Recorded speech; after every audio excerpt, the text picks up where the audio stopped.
푸틴도 지금 겉으로는 웃고 있지만 어마어마한 소모일, 거기다가 제공권, 제해권의 문제 때문에 러시아는 못 이긴다. 오히려 우크라이나가 이긴다. 러시아도 그렇게 병력을 갈아넣고 있지만 모델한다는 얘기죠. 자꾸 새로운 유럽의 전쟁을 준비한다. 우크라이나 하나도 못 이겨서 코피 터지는데 새 전쟁을 어떻게 해요? 모든 독재는 항상 쿠데타가 걱정해요. 전쟁이 장기화하고 러시아가 지는 그림이 나오고 푸틴이 유약하다. 그러면 가능성이 있죠.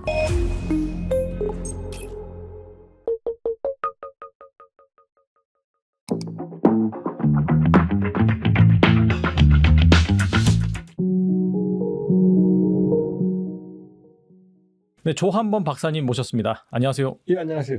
네, 박사님 모시고 오랜만에 좀 러우 전쟁 관련해서 예. 지금 보니까 갑작스럽게 이 종전안 나오고 있습니다. 보니까 미국과 러시아가 우크라이나의 영토 큰 양보를 전제로 한 이 비밀 종전안 초안을 조율 중이다 라면서 이제 급물살을 타고 있는데, 현재까지 알려진 이 새 종전안의 핵심은 무엇인가요? 갑자기 나온 건 아니고요. 네. 왜냐하면 트럼프 대통령이 캠페인 기간 중 대선 운동 기간 중에 24hours 하루 만에 끝낸다. 그러더니 집권하고는 100일 만에 끝낸다. 한 6개월은 되지 않겠냐. 지금 그 워딩을 기억하시는지는 모르겠지만 그렇게 변했어요. 하루, 네. 100일, 6개월. 근데 이제 연말로 가고 있잖아요. 그러니까 지금 트럼프 대통령이 예고했던 러우 전쟁, 중동, 북한 문제 3개거든요. 그러면 중동은 거의 끝나가고 있고, 러우 전쟁은 2월 28일 날 그 유명했던 백악관의 설전, 공개 설전, 젤렌스키, 트럼프 이후에 계속 조율은 하고 있었어요. 그러니까 8월 15일 날 알래스카에서 트럼프, 푸틴 만났죠. 네. 그다음에 유럽의 빅4, EU, 나토, 트럼프 만나서 또 조율했죠. 전투는 격화됐지만 계속 협상을 해왔고, 그러니까 미국과 러시아가 우크라이나는 빠진 상태에서 초안을 만든 게 28개 항이었죠. 이걸 가지고 23일 날 이제 나토, 젤렌스키, 미국 측이 만나서 협상을 했고, 지금은 또 한 19개로 축소된, 오늘 녹화하는 날이 25일이잖아요. 이런 상황입니다. 근데 초안을 보면 미국과 러시아가 협상한 게 아니라 러시아 아니에요, 그냥. 러시안. 뭐냐면 푸틴의 종전 조건이 아주 많았지만 정리해보면 영토 조항은 뭐냐면은 지금 러시아가 점령하고 있는 그 지역 전체 동결, 그리고 지금 자꾸 돈바스 그러는데 돈바스가 도네츠크와 루간스크 2개의 오블라스트 주로 돼 있거든요. 여기에 도네츠크 주의 극히 일부분 한 10% 내외 정도, 요 정도가 지금 장악이 안 돼 있어요. 요걸 우크라이나가 버티고 있어요. 지금 나오는 포크로우스크 이렇게 바로 거기입니다. 네네. 그쪽 지역을 포함한 돈바스 전체, 이걸 러시아가 장악한다. 그리고 러시아 영토를 인정하라. 이게 첫 번째예요. 두 번째, 우크라이나 나토 가입 불가. 전후에 나토군 주둔 불가. 그 다음에 우크라이나의 탈나치화 및 선거. 왜냐하면 지금 젤렌스키 대통령이 선거를 계속 연기하고 있거든요. 네. 전쟁 때문에. 합법적이에요. 여기서 제일 민감한 게 지금 영토거든요. 근데 지금 미국이 내놨다는 28개 안을 보면 영토가 푸틴이 한 양이 똑같아요. 그냥 도네츠크의 전체, 지금 우크라이나가 방어하고 있는 지역까지 넘겨달라는 거예요. 그리고 지금 지들이 가지고 있는 지역은 다 가지고. 이 얘기거든요. 그러면 이게 어떤 문제가 있냐면 러시아가 우크라이나를 침공했잖아요. 침공해서 지금 장악하고 있는 영토는 러시아 거라는 얘기예요. 그리고 나머지 핵심 유지 돈바스 지역에 있는 도네츠크 그 10% 정도 해당하는 부분도 그것도 내놓으라는 거예요. 이게 협상안이에요. 그다음에 나토 가입 불가. 그다음에 우크라이나 군대는 캡을 씌워서 일정 수준 이상, 지금 60만 명으로 지금 알려져 있는데 60만 명 이하로 축소. 그러니까 이렇게, 그다음에 안전보장은 그 나토군은 우크라이나 주둔 불가. 그다음에 명시적인 안전보장은 없는 거고, 이 정도 아니에요. 그러니까 벌써 누가 썼느냐가 나오는 정도로. 이 안이 나오니까 백악관은 우크라이나도 만족할 거고 러시아도 만족할 거다. 웃기는 얘기죠. 나토가 벌써 들고 일어났죠. 왜냐, 그렇게 되면 푸틴이 이기는 거거든요. 이런 거예요. 지금 문방구 들어가서 물건 훔쳤는데 너 다시 도둑질 안 할래? 그랬더니 조건이 뭐냐? 내가 훔친 건 내가 가지는 건 조건 이거하고 똑같은 거거든요. 그래서 다시 이 우크라이나와 미국 측이 협상을 했고 그래서 일종의 평화 플랫폼 같은 평화 협상 틀, 평화 프레임워크를 만들어서 지금 논의 중에서 아마 19개 항으로 축소한 것 같아요. 그래서 상당 부분의 의견 일치를 봤다라고 지금 다시 우크라이나하고 미국이 얘기를 하고 있는데 또 여기 남긴 건 또 뭐가 있느냐. 민감한 문제는 젤렌스키와 트럼프가 직접 만나서 해결한다. 이게 바로 영토 문제인 거예요. 이게 왜 그러느냐. 우크라이나의 헌법상 영토 문제는 국민투표를 해야 돼요. 대통령의 재량권이 없어요. 예를 들어서 젤렌스키 대통령이 지금 미국이 만든 러시아가 의관한 그래 영토 넘겨줄게. 그럼 탄핵이고 그건 처벌받는 거예요. 그 젤렌스키 대통령이 협상할 수 있는 문제가 아니에요. 근데 왜 전 이해를 못하겠는 게 그렇게 협상하는 사람들이 영토 문제를 가지고 우크라이나 지금 이 상태에서 그냥 러시아가 점령하고 있는 점령지를 인정해주고 휴전은 돼요. 휴전은 언제든지 뺏을 수 있는 거니까. 그렇죠. 근데 종전한 평화협상안은 여기서 끝나는 거거든요. 이걸 두 개를 구분해야 되는데 평화안이라고 그러는데 평화는 뭐냐면 완전히 분쟁을 끝내는 거예요. 그럼 자 땅은 보통 땅 때문에 싸우잖아요. 이 땅은 네 거고 내 땅은 내 거야라고 정리가 바로 1조거든요. 평화협상안에. 그러니까 종전협정과 평화협정은 같은 말이에요. 전쟁을 완전히 끝내려면 분쟁의 원인이 됐던 땅에 대한 명확한 규정이 있어야 되거든요. 전쟁 끝나면 이 땅은 네 땅이고 내 땅이야. 그러니까 남북한도 지금 휴전이잖아요. 평화협정이 그러니까 종전협정이 맺어진 게 아니에요. 그렇죠. 네. 헌법상 북한은 우리 땅인데. 그러니까 지금 미국은 자꾸 평화협상안, 러시아도 평화협상안. 왜? 러시아는 좋거든. 5분의 1 땅 뺏은 다음에 평화협상안 체결하면 그건 내 땅인 거잖아요. 국제사회가 인정해 주는 거잖아요. 네, 네. 이렇게는 못 가는 거죠. 그러니까 제가 아마 달란트에서 그런 얘기 여러 번 말씀드렸을 것 같은데 휴전은 가능해도 영토를 넘겨주고 평화협정 체결은 어렵다. 그러니까 젤렌스키하고 트럼프가 만나도 젤렌스키 대통령은 영토를 넘겨준다고 합의하기가 어려운 거예요. 그걸 국민투표에 붙여야 되는데 우크라이나 국민들이 땅 넘겨주는 거 용인을 하겠어요? 아무리 힘들어도. 뺏긴 건데. 지금 그 상황이에요. 그러면은 사실 이게 종전안 나왔다라 그래서 처음에는 우크라이나도 뭐 여기에 이제 수용할 수밖에 없다라는 그런 식으로 뭐 워딩이 생산이 돼서 나왔는데 말씀 들어보니까 이게 이렇게 되게 힘들겠네요, 진짜. 아니 우크라이나는 예를 들어서 지금 우크라이나 전쟁 수행 능력의 절반을 외부에 의존하거든요. 그중에 한 30%, 25%, 30%는 나토, 20에서 25%는 미국이거든요. 그런데 20에서 25%가 핵심이에요. 자동차에서 예를 들어서 엔진이 몇 프로일 것 같아요? 한 20%쯤 되겠죠. 네. 근데 엔진 빼면 안 되잖아요. 그렇죠. 안 굴러가죠. 안 굴러가죠. 네. 뭐 유리창 하나 없어도 본네트 없어도 가죠. 심지어 핸들 없어도 갈 수는 있어요. 그런데 엔진 없으면 못 가잖아요. 그게 미국이거든요. 그러니까 미국이 핵심적인 역할을 하거든요. 특히 이제 위치 정보. 여기 뭐가 있고 여기 뭐가 있고 러시아군이 어떻게 돌아가고 이 정보는 미국이 핵심이거든요. 이걸 주면 우크라이나는 깜깜이거든요. 그러니까 미국이 손을 떼면 그다음에 미국이 무기 지원을 핵심을 지원을 거부해버리면 전혀 못하거든요. 그 칼자를 쥐고 있거든요. 첫 번째. 두 번째는 젤렌스키 내부 문제예요. 부정부패, 그 지겨운. 드디어 또 터졌어요. 그러니까 드디어 또 터졌다 이렇게 말했죠. 또 터졌다는 얘기 계속 있어왔다는 얘기죠. 네.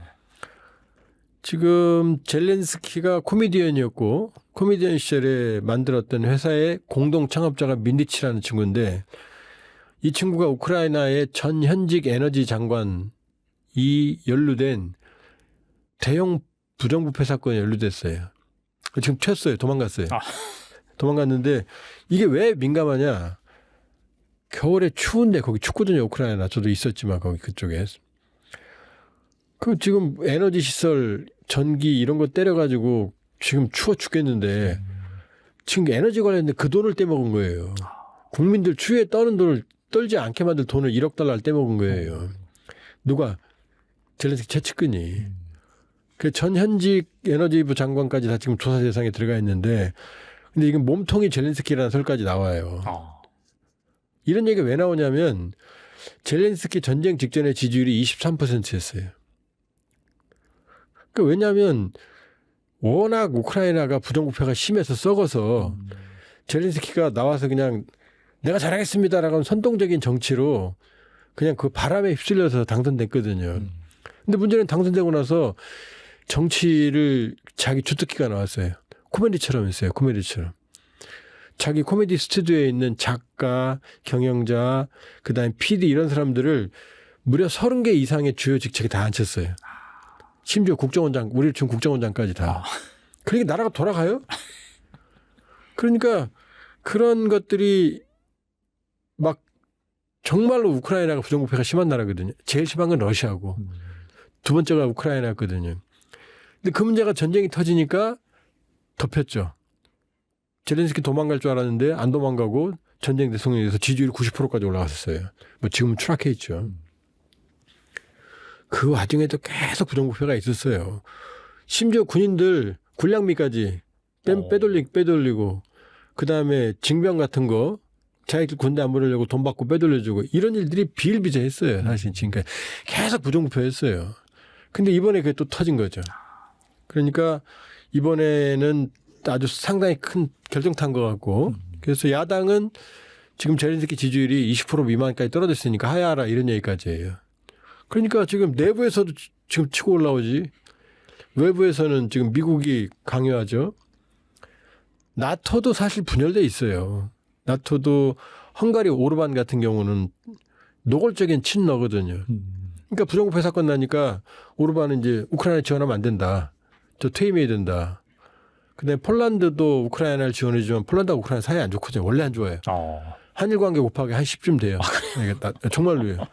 왜냐하면 우크라이나 민족주의자들이 폴란드인들을 2차 대전 때 무지막지하게 학살했거든요. 영화도 있어요.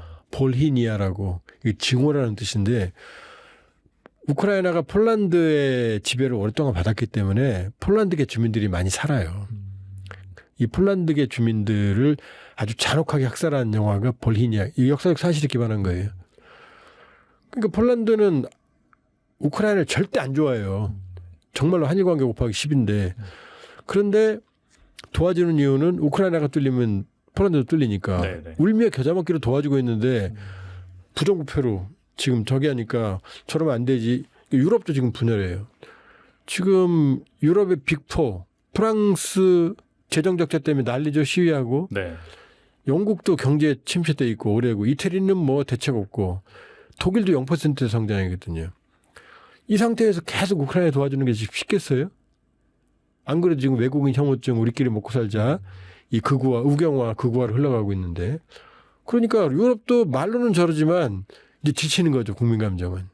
그러니까 젤렌스키는 점점 힘들어지는 상황이고 내부 문제, 미국의 압박, 유럽의 피로감 이런 것들. 그다음에 지금 전선이 위태위태해요. 근데 여기서 말하는 위태위태가 그냥 팍 뚫린다는 게 아니라 그동안 막고 있었던 요지들 지금 푸틴이 노리고 있는 그 돈바스의 일부분까지 달라고 그런다고 그랬잖아요. 양보한다고. 그게 이제 포크로우스크라는 데거든요. 계속 언론에 나오죠. 포크로우스크라고. 거기다음에 이제 미노흐라드라고 하는 그 지역에 포크로우스크 미노흐라드 이렇게 붙어 있거든요. 여기가 포크로우스크는 한 70% 정도 러시아가 장악한 것 같고 미노흐라드는 거의 그 포위 직전이에요. 뒤가 끊어지면 좀 고립돼요. 지금 우크라이나군들이. 그러니까 잘 버티고 있지만 이쪽에 러시아군이 무려 15만 명을 투입했어요. 그러니까 병력수로 보면 뭐 5대1, 10대1 정도밖에 안 되는데 분전하고 있는 거예요. 그러니까 뭐 우크라이나가 밀리는 게 아니라 인해 전술로 가는 거예요. 지금 러시아는. 어마어마한 병력을 그러니까 사탕 10개 가진 사람이랑 사탕 5개 가진 사람이랑 하나씩 먹으면 5개 가진 사람이 떨어지잖아요. 먼저. 그 싸움이에요. 지금. 그러니까 잘 싸우고 있어요. 우크라이나가. 그러나 기력이 지금 쇠하고 있다. 그러니까 모든 면에서 러시아도 지쳐있지만 젤렌스키 쪽이 더 지치고 있으니까 지금 협상안이 나오면 무조건 협상을 해야 되는 상황이에요. 근데 보니까 상당히 우크라이나한테 불리한 그런 조항이고 뉴스 나온 거 보면은 뭐 우크라이나 국방장관이 협상하러 들어갔다가 뭐 펜을 부러뜨리는 그런 사진이 또 나오기도 하고. 근데 이건 좀 어떻게 보시는지 우크라이나가 결국에는 좀 응하게 될까요? 그러면 답은 휴전이에요. 그러니까 종전은 수용할 수가 없고 수준으로 종전은 간다. 우크라이나의 패배와 네. 몰락을 의미하니까 국민 감정이 받아들이기 어렵고 그러니까 자꾸 푸틴의 말에 지금 트럼프 대통령이 판단력을 지금 잃어버린 거 정확하지 그러니까 판단력이 좀 문제가 있는 것 같은 게 휴전을 중지해야 되는데 자꾸 종전을 중지하거든요. 아. 그러니까 이 안은 종전을 하려면 러시아는 또 어떤 문제가 있느냐. 지금 점령지를 러시아 헌법에 따라서 합병, 러시아 영토로 규정해 버렸어요. 아. 그러니까 이걸 돌려주면 네. 푸틴 입장에 또 위헌이 되는 거예요. 그러니까 그다음에 우크라이나 입장에서는 지금 뺏긴 영토를 인정해주면 이것도 위헌인 거죠. 그러니까 왜 이런 협상을 하는지 저보고 하려면 제가 러시아 저서 공부했으니까 제가 더 잘할 것 같아요. 나 친구들도 있고. 왜 자꾸 그러니까 지금 휴전을 일단 하고 휴전이라고 쓰고 종전이라고 읽으면 되거든요. 근데 자꾸 평화협상안 종전안이라고 얘기를 하니 지금 말이 되냐고. 우리가 지금 북한 인정해주고 다른 나라야. 다른 나라 영토야. 평화협정 체결해. 이거 못하거든요. 우리 헌법에 안 되거든요. 우리 헌법에 북한은 우리 영토로 돼 있거든요. 그러니까 지금 우크라이나는 협상이 그 어느 때보다 진심이에요. 왜? 말씀드린 대로 모든 게 불리하게 돌아가고 있거든요, 지금. 그렇다고 푸틴이 행복하냐? 아니에요. 푸틴도 어려워요. 똑같이 어려운데 우크라이나보다는 덜 어려운 거죠, 지금. 버티기로 가면. 그 상황이니까 푸틴도 협상하려고 그러고 지금 우크라이나도 협상하려고 그러고 그다음에 트럼프 대통령은 빨리 끝내려고 그러고. 그러니까 트럼프 대통령의 문제가 뭐냐면은 항상 리얼리티 쇼처럼 해요. 이번에도 언제까지 끝내? 27일 날 끝내까지. 27일까지 시간을 줬거든요. 왜 27일일까요? 그날이 추수감사절이에요. 약간 좀 극적인 네, 효과를 극적인. 연출하기 위해서. 내가 추수감사절 선물을 만들어 이 얘기를 하고 싶은 거예요. 이 복잡한 얘기 27일까지 어떻게 끝내요? 그러니까 트럼프의 정치적 이기주의, 그다음에 전쟁 피로감, 그리고 지금 할 만큼 했어요. 지금 뭐 포크로우스크, 니노흐라드가 위험하다고 그러지만 그거 넘어간다고 우크라이나가 뚫리는 것도 아니고 그걸 다 점령할 만한 러시아 능력도 안 되고. 그러니까 푸틴이 15만 명이나 지금 투입해서 그 지역에 그 인간 믹서기처럼 정말로 미트그라이드처럼 인해 전술하는 이유는 뭐냐? 빨리 요충지를 장악하고 그냥 끝내고 싶은 거예요. 딱 거기까지 딱 점령하고 이제 끝내자. 그렇죠. 왜냐? 계속해서 유발 하랄이라고 네네. 이스라엘 사학자 있잖아요. 군사 사학자가 뭐라 그랬냐면 러시아가 절대로 못 이긴다. 우크라이나가 이긴다. 이렇게 말했어요. 그건 우크라이나가 진짜로 이긴다는 얘기를 한 게 아니고 유발 하랄에게 세 가지 이유를 들었는데 첫 번째는 소모율이에요. 러시아의 소모가 너무 많다. 러시아가 우크라이나 전체를 이 상태로 점령하려면 100년이 걸리고 하긴 하는데 사상자는 수천만 명이다. 하겠어요? 못하죠. 두 번째, 제공권 장악을 못했다. 지금 비행기들끼리 날아가서 폭격 이거 안 나오죠? 네. 드론하고 미사일이죠? 비행기 없기 때문이에요. 아끼기 때문이에요. 미국이 전쟁할 때 비행기 아껴요? 안 하죠? 완벽하게 제공권을 장악합니다. 제공권이 없는 전쟁은 하기가 굉장히 어려워요. 되게 지루한 그런 소모전이겠네요, 진짜. 세 번째, 흑해의 재해권. 바다도 장악을 못했어요. 왜 전쟁 초기에 흑해에 기하면 모스크바함이 격침당했거든요. 기억나실 거예요. 그 모스크바함의 격침이 러시아한테 아주 뼈아파요. 그게 흑해 방공을 책임지는 방공함이었거든요. 그러면 그게 떠 있으면 재해권도 장악하고 우크라이나의 미사일이나 뭐 드론이나 아니면은 항공기나 이런 것들을 완전히 제압하거든요. 근데 이게 격침돼 버리니까 흑해가 지금 무주공산이에요. 그러니까 푸틴이 그렇게 원했던 이쪽 오데사 쪽에 상륙 작전도 못하고 흑해를 활용을 못해요 지금.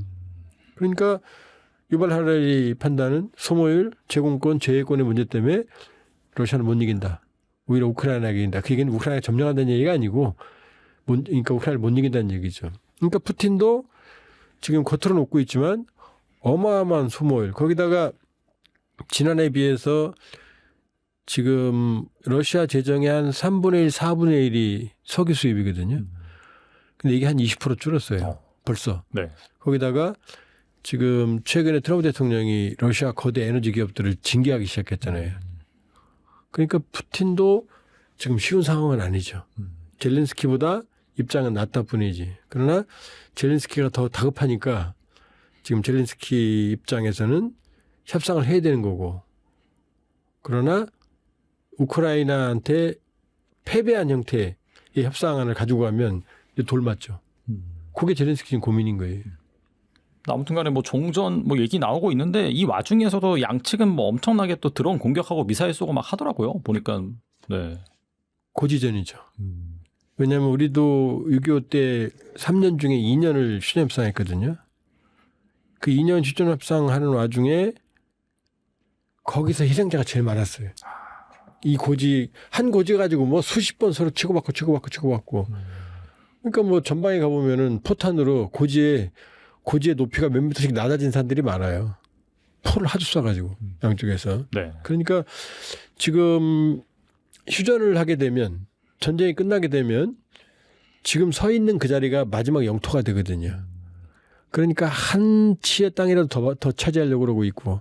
그러니까 오늘은 러시아가 진격하면 내일은 우크라이나가 진격하고 이런 거고 지금 전략적 요청지 말씀드렸던 포크로우스크, 미노흐라드 그런 쪽에서 지금 물량 공세를 러시아가 하면서 우위를 확보하고 있고 아마 어쩌면은 이 방송이 나갈 때는 포크로우스크 같은 경우는 함락되어 있을지도 몰라요. 우크라이나 입장에서는 포크로우스크를 완전히 탈환하는 건 지금 쉬운 상황이 아니고 그러니까 우크라이나 입장에서는 포크로우스크나 미노흐라드 같은 데에서 끝까지 사수하느냐 손실을 보면서 아니면 후퇴해서 전열을 재정비하느냐 아니면 세 번째 너 죽고 나 죽자 나 한 명 죽을 때 너 10명 죽인다. 왜냐 러시아 쪽 피해가 더 크거든요. 공세니까. 그래서 최대한 러시아를 소진시키느냐 요 세 가지 고민에 지금 직면해 있는 상황인 거예요. 그러니까 전선이 격화하는 건 전쟁을 서로 이기려고 하는 그게 아니고 양측 최종 지점에서 누가 더 우세했다라는 모습을 보여주기 위해서 그러는 거죠. 그러니까 지금 뭐 양쪽이 완전히 뒤집어서 뭐 러시아, 우크라이나 점령하거나 지금 우크라이나가 뺏긴 땅을 다 찾거나 그건 현실적으로 불가능해요. 보니까 우크라이나는 이제 드론을 활용해서 뭐 러시아의 발전소 이런 데 타격해서 이 발전소가 안 돌아가게 하고 이제 좀 있으면 이제 조금도 아니네요. 이제 겨울이잖아요. 막 그런 엄청나게 추워지는 그런 환경을 또 최대한 이용을 해서 이렇게 아픈 곳을 계속 집중적으로 타격을 하더라고요. 보니까. 겨울이 되면 전장이가 일단 어려워요. 너무 추우니까. 그리고 지금 이거 말고도 지금 우리가 보도가 잘 안 나오는데 소리 없는 전쟁이 많아요. 뭐냐 유럽 전역에서 그걸 제로 오퍼레이션이라고 그러거든요. 러시아가 방화. 그제 폴란드에서 철도로 폭파했잖아요. 네, 러시아가. 철도 폭파. 그다음에 영국 같은 경우는 간첩선 침투.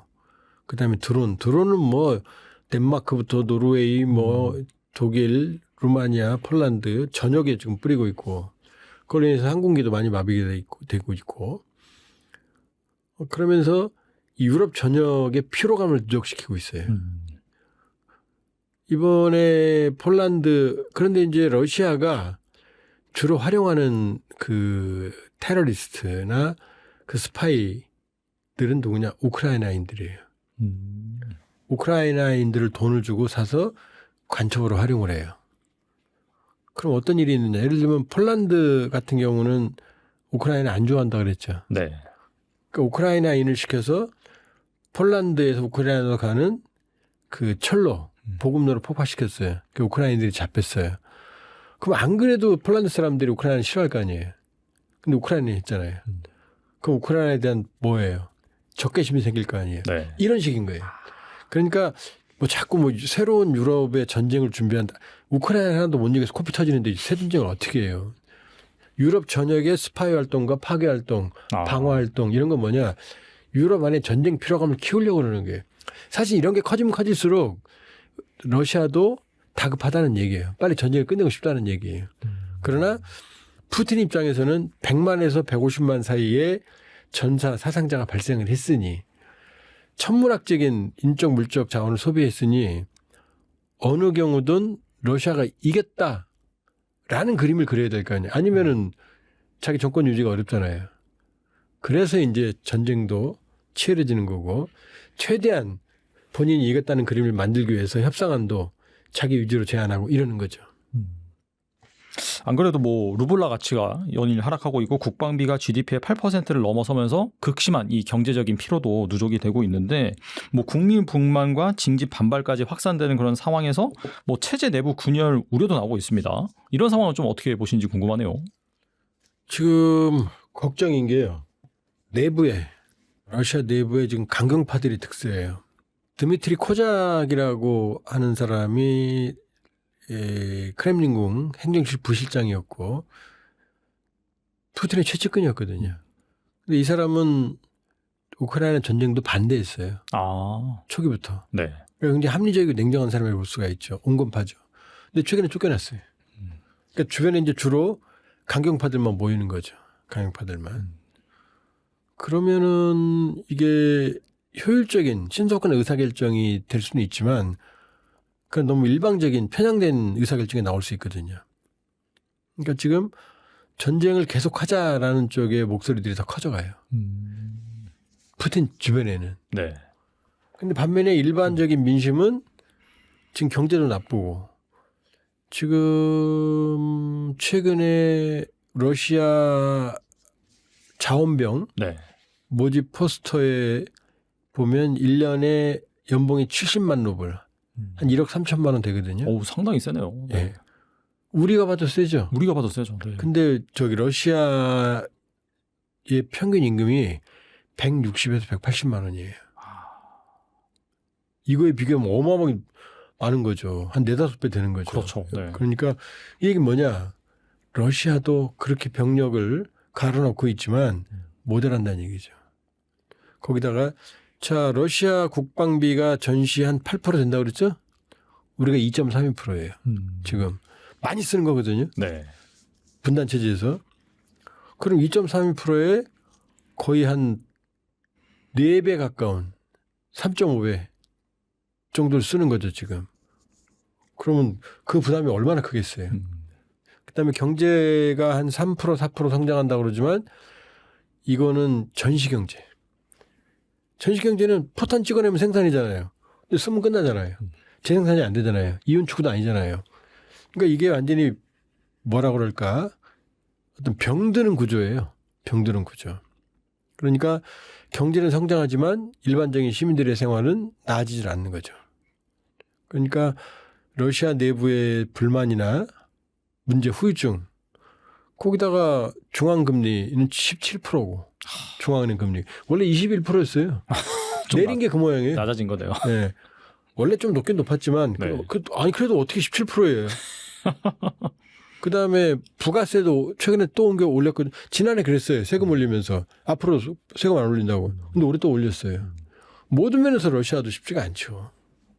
그러니까 뭐 제렌스키가 힘들다 그러지만 러시아도 똑같이 힘들다.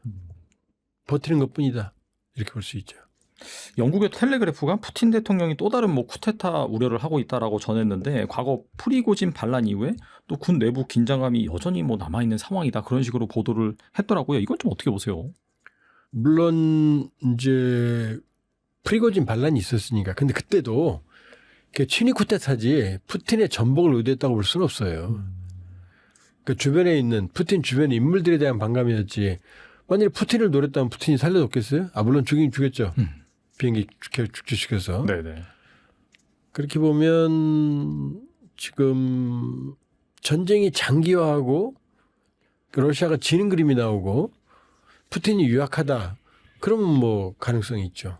그러나 지금은 장기적으로는 지금 휴전에도 단기적으로는 러시아 승리고 그러나 장기적으로는 러시아의 피해가 아주 크거든요. 그러니까 단기적으로는 아직은 그렇게 그 치명적인 상황은 아니다. 단기적으로는. 장기적으로는 몰라요. 그러나 단기적으로는 예를 들어서 다카이치 총리가 중국하고 싸우지만 지지율이 높거든요. 네. 왜냐하면 그 서로 충돌하니까. 그러나 이제 시간이 지나면서 이제 이 미중 갈등으로 인한 문제들이 현실화되면 그때는 얘기가 달라지겠죠. 푸틴도 마찬가지예요. 그러니까 지금 갑자기 정면으로 충돌할 만한 인물들은 없다. 그러나 푸틴이 유약해지거나 그다음에 전쟁에서 패배한 형태로 귀결이 되거나 그럼 위험하죠. 그러나 뭐 그리고 모든 독재는 항상 쿠데타 걱정해요. 지들은 항상 그런 거지. 지금 갑자기 푸틴의 권력기반이 취약해졌다? 그렇진 않죠. 여러 가지로 푸틴도 어렵다. 이런 얘기들이 이제 그 쿠데타로 나오는 거지. 실제로 뭐 러시아군 안에서 푸틴을 대체하거나 그럴 만한 인물들이 없어요. 현재로서는. 결과적으로 다시 한번 정리를 하면은 아무튼 간에 이 종전안이 나오긴 나왔으나 우크라이나가 이거를 정말 100% 받아들이기 힘드니 결과적으로는 이런 노이즈나 잡음 끝에 약간 휴전으로 갈 가능성이 있다. 이제 그렇게 이제 보시는 거겠네요. 휴전밖엔 답이 없죠. 현재로서는. 네, 앞서서 이제 뭐 일본 말씀하셨는데 일본 다카이치 총리가 이 대만이 공격받으면은 집단 자위권을 행사할 수 있다. 이게 보니까 국회 뭐 질의응답에서 나온 것 같은데 이것 때문에 갑자기 이 중일 간의 이 갈등이 정말 전위가경으로 커지고 있습니다. 사실 트럼프도 이 에이펙 정상회의 때 시진핑과 만났는데 대만 얘기는 한 번도 하지 않았거든요. 그런 상황에서 갑자기 일본이 이 중국의 레드라인을 건드는 이유는 무엇일까요? 지금 황당한 일이 벌어진 게 다카이치가 총리가 된 다음에 처음으로 국회에 나갔을 때 자기가 준비해온 원고를 읽는 것도 아니고 야당 의원이 물어봤어요. 너 어떡할래 어떡할래 이렇게. 일단 그 와중에 나온 답변이고요. 그 질문했던 야당 의원이 나중에 다카이치가 답변하니까 놀래갖고 자기가 질문해놓고 네. 이런 거예요 지금. 이래학 대표님, 나 선배로서 좋아하죠? 이렇게 물어봤어요. 네. 당연히 그럴 거 아니에요. 네. 근데 아니요 이렇게 답변이 나와요. 그냥 의례적으로 야당 의원은 원래 대만 사태 이런 거에는 모든 일본의 총리들은 전략적 모호성이었어요. 그렇죠. 네. 대만 사태가 나면 개입할래 그러면 개입해야 될지 말지 모르지 고려해야 될지 오늘 날씨가 좋지 이렇게 끝났거든요. 이게 전략적 모호성이었어요. 네. 심지어 여자 아베 이거 뭐 젠더 뭐 이런 게 있기 때문에 좀 좋은 편은 아닌데 이번에 그러니까 네. 여자 아베라고 불리우는 그 아베 다카이치의 스승인 아베도 여기에 대해서는 전략적으로 모호성을 유지했어요. 우물우물 대만에 만일에 사태가 일어나면 대만 해협이나 여기가 전쟁터로 변하면 우리는 국가 존립의 위기가 아니겠어요? 수출기 다 막히는데 네. 물줄기가 이쪽으로. 맞아요. 네. 그래도 마음속으로는 그렇지만 겉으로는 뭐 그건 하나의 중국 원칙이야 이렇게 말하는 게 정답이거든요. 근데 야당원이 물어보니까 뭐라고 정확히 그게 지금 얼마나 그 폭탄 선언인지를 설명을 드릴게요. 지금 네. 대만 유사시 집단적 자위권을 행사할 거야 그랬더니 행사해야 된다고 봐 이렇게 말했어요. 그러면서 존립 위기 사태라고 생각하고 집단적 자위권을 행사해야 된다고 봐 이렇게 말한 거예요. 이게 경천 동지할 일인 거예요. 자, 지금부터 왜 그런지 설명을 드릴게요. 네. 일본은 평화헌법이라는 게 있어요. 지들이 태평양 전쟁 일으켰고 주변국 침략했고 졌잖아요. 원자폭탄 2발 얻어맞고. 그러니까 너 잘못했지? 네. 그러면서 평화헌법이라는 걸 만들었어요. 평화헌법 구조가 바로 핵심인데 네. 일단 기본적으로 일본은 뭐냐. 국제 문제 해결에 있어서 전쟁이나 무력이라는 수단을 영구히 포기한다. 말로 한다는 얘기예요. 그다음에 전력. 군대를 보유하지 않는다. 그래서 일본에 군대가 있지만 이름이 뭐예요? 자위대예요. 네. 스스로 방어한다는 거예요. 남을 공격하지 않는다는 얘기예요. 세 번째, 교전권을 갖지 않는다. 이게 평화헌법이에요. 그래서 일본의 방위 전략은 바로 전수 방위 전략이에요. 오로지 방어만 한다. 그랬더니 이제 세월이 지나니까 이제 간이 커졌잖아요, 일본이. 그 자꾸 평화헌법을 깨고 싶은 거예요. 군대도 가지고 싶고 그게 보통 국가화예요. 전쟁을 할 수 있는 나라로 보통 나라로 간다가 보통 국가화거든요. 그게 일본 우익들의 꿈이에요. 근데 평화헌법을 수정하려고 그러니 국제사회도 쳐다보고 있고 일본 안에서도 아직은 평화헌법 수정에 대해서는 반대가 많아요. 50%가 좀 넘어요 항상. 위태위태하지만. 그랬더니 드디어 아베 그 다카이치가 뭐 롤모델로 삼는 아베가 2015년에 안보법제, 안전법제라는 걸 만들어서 이걸 우회해요. 평화헌법을. 그게 바로 집단적 자위권이에요. 아, 집단적 자위권은 뭐냐? 나토 있죠. 나토가 집단 방위 체제죠. 네. 32개국의 어느 일국이 침공을 받으면 모두에 대한 침공으로 간주하고 함께 팬다 이거거든요. 이게 집단적 자위권이에요. 근데 아베가 집단적 자위권을 실질적으로 행사 가능하게 만들어놨어요. 언제? 국가 존립 위기 사태 시대. 일본이 아니더라도 일본 외곽에 있는 사태가 일본 국가 존립 위기에 해당하면 집단적 자위권. 그럼 집단님 누구예요?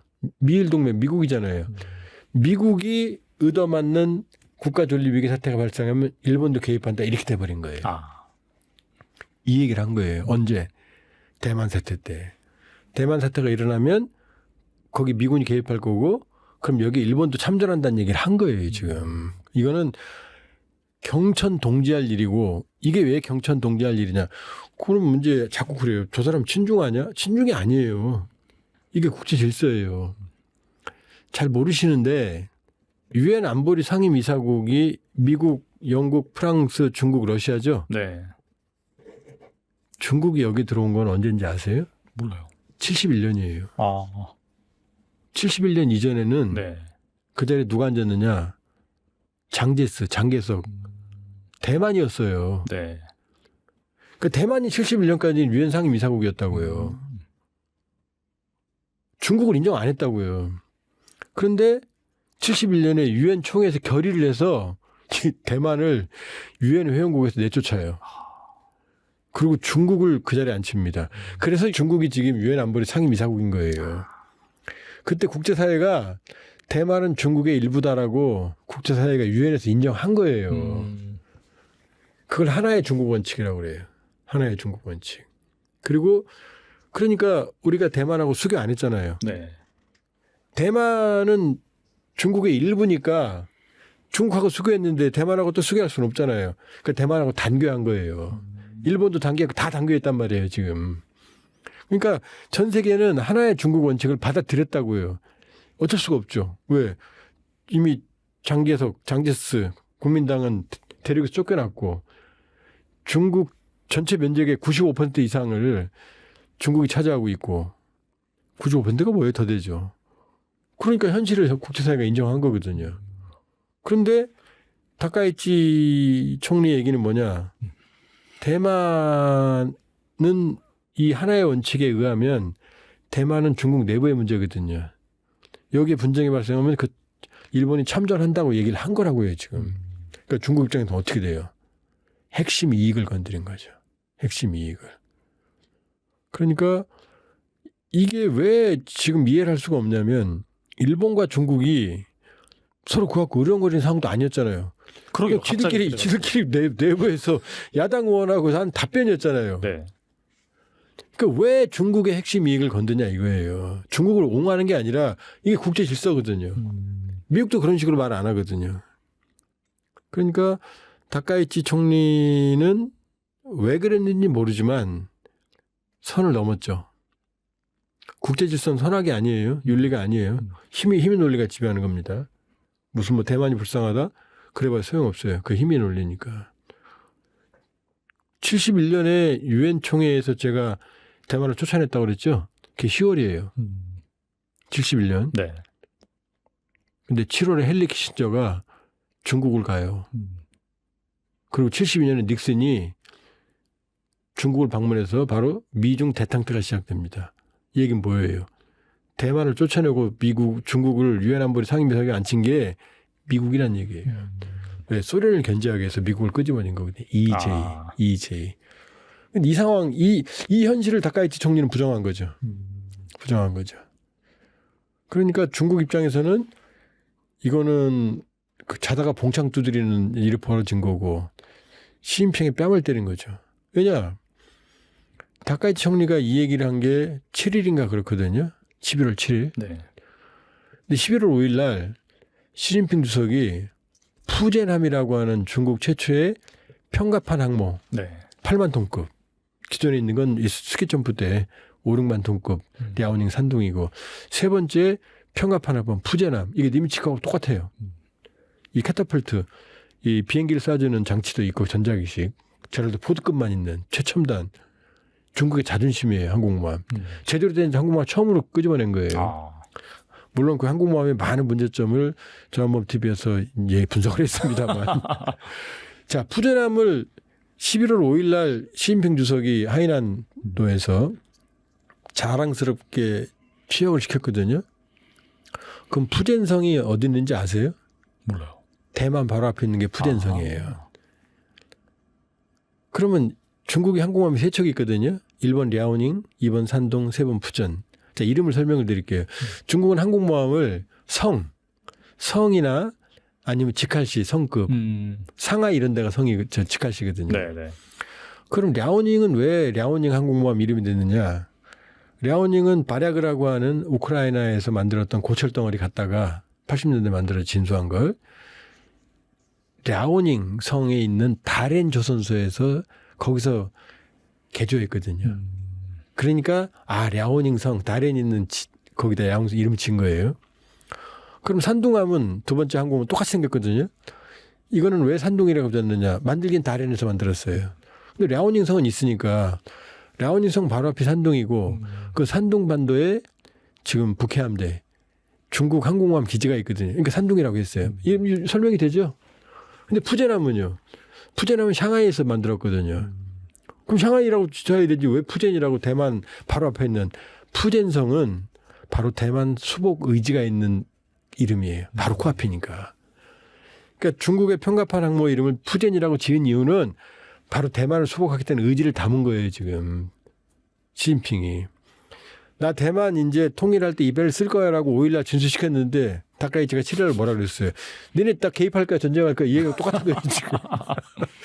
그러니까 중국으로서는 황당한 거죠. 저는 국제 질서를 얘기하는 거예요. 자꾸 중국 편 든다고 그러는데 그러지 않은 거예요. 현실을 말하는 거예요. 네.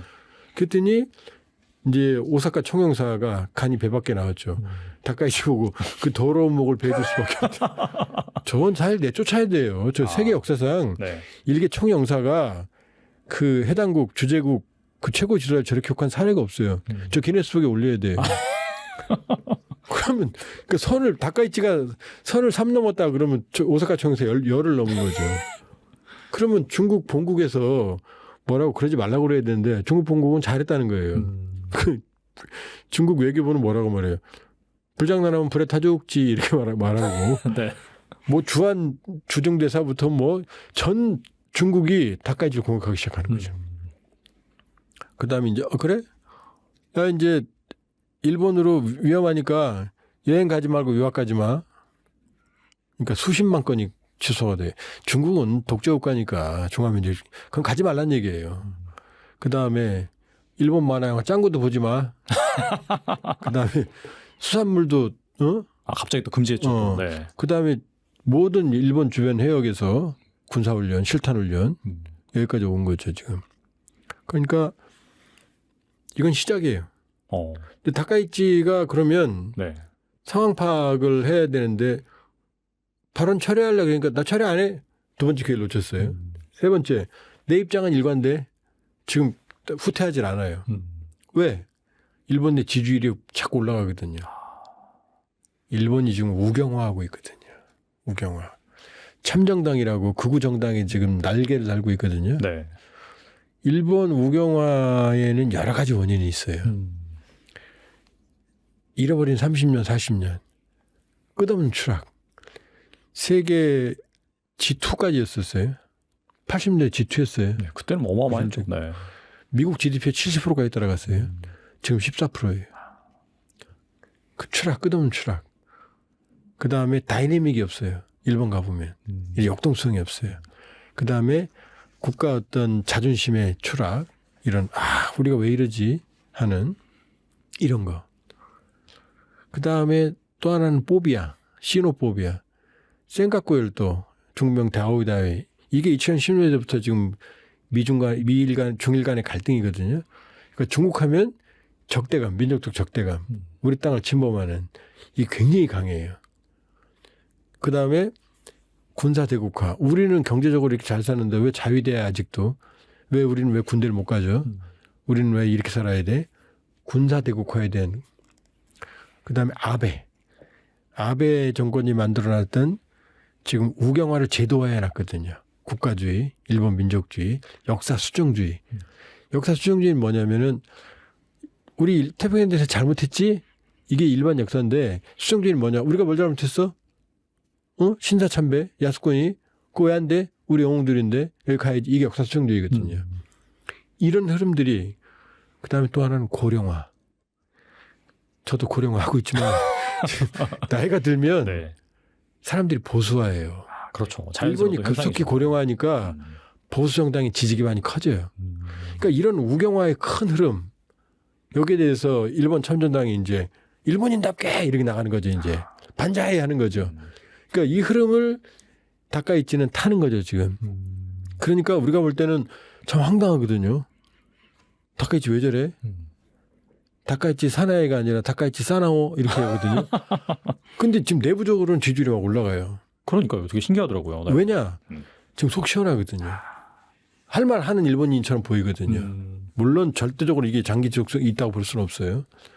그러니까 다카이치는 바로 계산된 실수를 한 것 같다. 아, 실수가 아니다. 네네. 왜냐? 경주 에이펙에 와서 이재명 대통령하고는 뭐 웃고 떠들고 막 그랬잖아요. 물론 그때도 흑심은 있었지. 근데 시진핑한테는 뭐라 그랬어요? 온갖 기분 나쁠 다 했거든요. 홍콩, 신장, 귀구르, 대만. 아, 처지 인사하는데 그런 얘기를 왜 해요? 물어본 것도 아닌데 누가 물어봤어? 확 긁고 갔거든요. 그리고 이제 야당 의원이 얘기하니까 얘기를 한 거죠.